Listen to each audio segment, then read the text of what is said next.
কে বাবা? বাবা আবার কে? মানে শ্বশুর মশাই বলছেন তো? বাবা শ্বশুর মশাই? আপনি কি বলছেন? কোথায় ফোন করেছেন? এটা ইলেকট্রিক অফিস। আমি বাপ্পি বলছি। ওই হইলো আর কি, ওই ইলেকট্রিক আর আমার বউ দুজনেই একই জিনিস। ইও সব সময় 220 ভোল্টে থাকে, একটুকু ছুলে একদম ঝটকা মারে। আর আমার বউ সেই একই জিনিস। আমার বউ পান থেকে চুল কষলে বাপের ঘর পালায়, আর আপনাদের ওই ইলেকট্রিকও একটুকু ঝড় বৃষ্টি একটু গাছের পাতা লড়িলে ও ফুই। আমার বউকে আমার শ্বশুর মশাইকে অনেক বলিয়ে কইয়ে অনুরোধ করে বাপের ঘর থেকে নিয়ে আসতে হয়।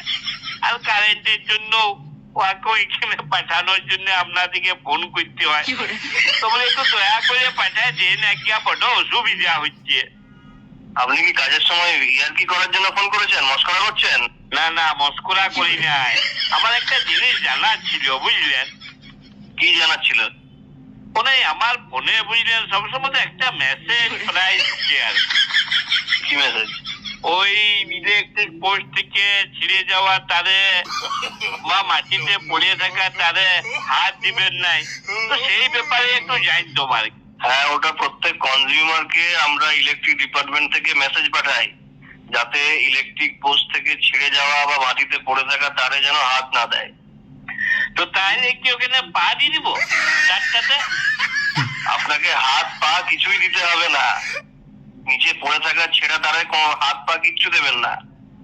ই বাবা রে, তাহলে কি ওই ইলেকট্রিক পোস্টে যে তারগুলো বাঁধা আছে ওই উঁচু খুঁটিতে যে পরে হাত দিতে বলছে?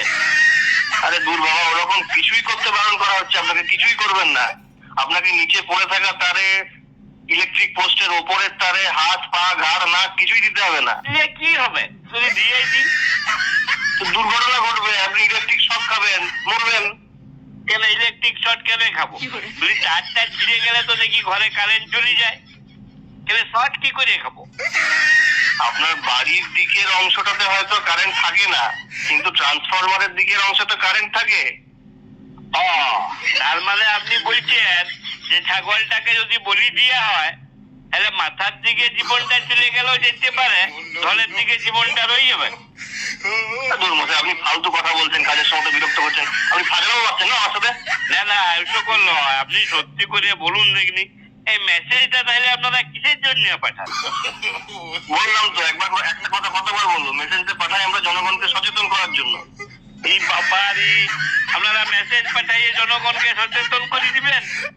বলি সিগারেটের প্যাকেটেও তো লেখা থাকে ধূমপান স্বাস্থ্যের পক্ষে ক্ষতিকর। তো আমি তো সারাদিনে 2 বান্ডিল বিড়ি ফুকিয়ে দিই। বলি